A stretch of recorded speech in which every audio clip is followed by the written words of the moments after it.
জামাল ভূঁইয়া তারিক কাজীদের থেকে শুরু, এরপর হামজা চৌধুরী, সমিত সোম, ফাহমিদুল ইসলাম, জায়ান আহমেদ, তারপর খুব সম্প্রতি কাভান ভাইদের সাফ জয়। এরপর কে?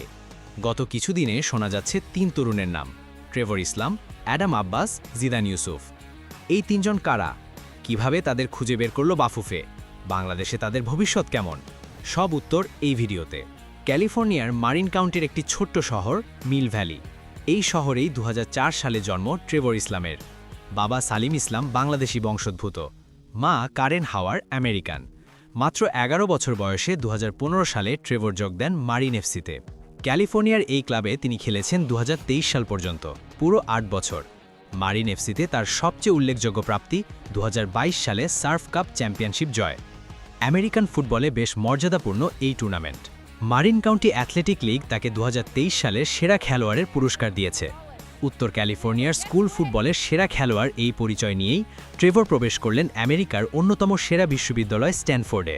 স্ট্যানফোর্ড কার্ডিনাল খেলে NCAA ডিভিশন 1-এ গেলেন ট্রেভর, যেটি আমেরিকার কলেজ ফুটবলের সর্বোচ্চ স্তর। এখানে খেলে যাওয়া মানে পেশাদারি ফুটবলে বড় একটা ধাপ এগিয়ে যাওয়া।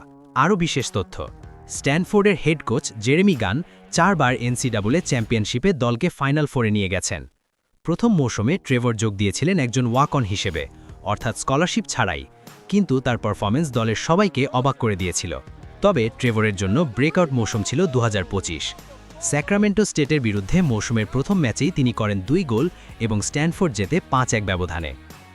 এরপর সেন্ট মেরিজের বিরুদ্ধে ৬৮তম মিনিটে গোলরক্ষককে একা পেয়ে বল জালে পাঠালেন। স্ট্যানফোর্ড জিতল ৩-১ গোলে, কিন্তু সবচেয়ে নাটকীয় মুহূর্ত এলো সিরাকিউজের বিরুদ্ধে। দল পিছিয়ে ২-১, ম্যাচের ৮১তম মিনিট। ট্রেভর নিজের শটের রিবাউন্ডেই বল পেলেন এবং দ্বিতীয় সুযোগে বল গেল নেটে। স্ট্যানফোর্ড জিতল ৩-২, ম্যাচ উইনার ট্রেভর। এই অসাধারণ পারফরম্যান্সের পর ACC অর্থাৎ আটলান্টিক কোস্ট কনফারেন্স ট্রেভরকে দিল সপ্তাহের সেরা আক্রমণভাগের খেলোয়াড়ের পুরস্কার। স্ট্যানফোর্ডের সেই মৌসুমের প্রথম ACC সাপ্তাহিক পুরস্কার জয়ী তিনি। আমেরিকার অন্যতম সেরা বিশ্ববিদ্যালয়ে পড়া ট্রেভর একজন মেধাবী ছাত্র। পদার্থবিদ্যা পড়ার সাথে ট্রেল রানিং করেন, রুবিক্স কিউব সমাধান করেন, ভার উত্তোলন করেন, কোডিং জানেন। স্ট্যানফোর্ডের মতো বিশ্বের সেরা বিশ্ববিদ্যালয় পড়া আর সাথে NCAA ডিভিশন 1-এ খেলা, এই দুটো একসাথে করা খুব কম মানুষের পক্ষেই সম্ভব। বাংলাদেশ ফুটবল ফেডারেশন ট্রেভরের সাথে প্রথম যোগাযোগ করে ডিসেম্বর ২০২৫-এ। এরপর দ্রুত গতিতে এগিয়েছে প্রক্রিয়া। ২০২৬ সালের ফেব্রুয়ারিতে তার জন্ম নিবন্ধন বাংলাদেশে সম্পন্ন হয়েছে। প্রক্রিয়াধীন আছে পাসপোর্ট। সাফ চ্যাম্পিয়নশিপ হয়তো মিস হবে কারণ NCAA মৌসুম, কিন্তু নভেম্বর ২০২৬-এ দেশের হয়ে দেখা যেতে পারে তাকে। একজন সেন্টার ফরওয়ার্ডের জন্য বাংলাদেশ দল অনেক দিন ধরেই আফসোস করছে। ট্রেভর ইসলাম কি পারবেন সেই অপূর্ণতা ঘোচাতে? অ্যাডাম আব্বাসের জন্ম ২০০৭ সালের ২৪শে ফেব্রুয়ারি।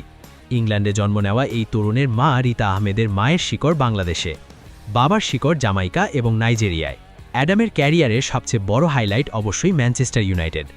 রায়ান গিগস, ডেভিড বেকহাম বা হালের মার্কাস রাশফোর্ড যেখানে খেলে বড় হয়েছেন, সেই ম্যানচেস্টার ইউনাইটেড একাডেমিতে সুযোগ পেয়েছেন আব্বাস।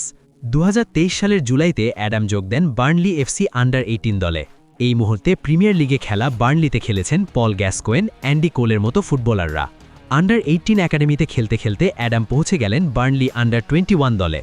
প্রিমিয়ার লিগ 2, ইংল্যান্ডের অনূর্ধ্ব 21 টুর্নামেন্টের সেকেন্ড ডিভিশন, এই পর্যায়ে তার নাম প্রিমিয়ার লিগের অফিসিয়াল ওয়েবসাইটেও স্থান পেয়েছে ফরওয়ার্ড হিসেবে।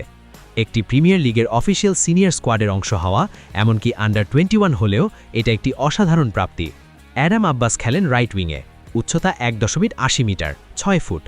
ডান পায়ে তার স্বাচ্ছন্দ্য তুলনাহীন। ক্রস করার ক্ষমতা, সাইডলাইন ধরে ছুটে যাওয়া, ডিফেন্ডারকে কাটিয়ে ভেতরে ঢুকে শট নেওয়া, এই সব গুণ আছে তার মধ্যে।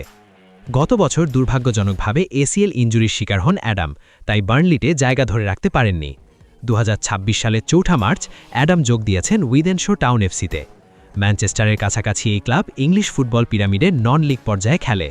তবে অ্যাডামের বয়স যখন ১৯, সামনে পড়ে আছে অনেকটা পথ। বাংলাদেশে হয়তো বয়সভিত্তিক দল দিয়েই শুরু হবে তার পথচলা। জিদান, এই নামটি উচ্চারণ করলেই চোখের সামনে ভেসে ওঠে একজন লেজেন্ডের ছবি, জিনেদিন জিদান। বাংলাদেশের ফুটবলে এর আগেও জিদান এসেছেন, তবে সেই জিদান মিয়া তেমন কিছু করতে পারেননি। আরেকজন জিদান এসে গেছেন এবার, জিদান ইউসুফ। বাংলাদেশি বংশোদ্ভূত এই ফুটবলার এখন খেলছেন ইংল্যান্ডের ওয়ালটন অ্যান্ড হার্শাম FCতে। আধা পেশাদার এই ক্লাব খেলে ফুটবল লিগ সাউথে, ইংল্যান্ডের ফুটবলের ৬ষ্ঠ পর্যায়ে। ওয়ালটন অ্যান্ড হার্শেমের অফিসিয়াল ওয়েবসাইট 18 বছর বয়সী 6 ফুট 4 ইঞ্চি উচ্চতার জিদানকে ডিফেন্ডার হিসেবে তালিকাভুক্ত করেছে। 2025-26 মৌসুমে তিনি দলের হয়ে একটি গোলও করেছেন এবং সেই গোলটির কথা ক্লাবের সোশ্যাল মিডিয়া থেকে জানা যায়। জিদান ইউসুফের অভিষেকে দুর্দান্ত গোল, প্রথম সিনিয়র ম্যাচেই এভাবে নিজেকে চিনিয়ে দেওয়া। জিদান ইউসুফ হয়তো এখনও ট্রেভর ইসলাম বা অ্যাডাম আব্বাসের মতো পরিচিত নন, তবে বাংলাদেশি রক্ষণে দীর্ঘদেহী এই ফুটবলার হতে পারেন বড় ভরসা। আপাতত অবশ্য জাতীয় দলে নয়, অগাস্টে অনূর্ধ্ব 20 দলের হয়ে দেখা যেতে পারে জিদানকে। এই তিনজনকে খুব তাড়াতাড়ি জাতীয় দলের হয়ে দেখা নাও যেতে পারে, তবে সবকিছু ঠিক থাকলে এদের মধ্যে কেউ হতে পারেন বাংলাদেশ ফুটবলের নেক্সট পোস্টার বয়।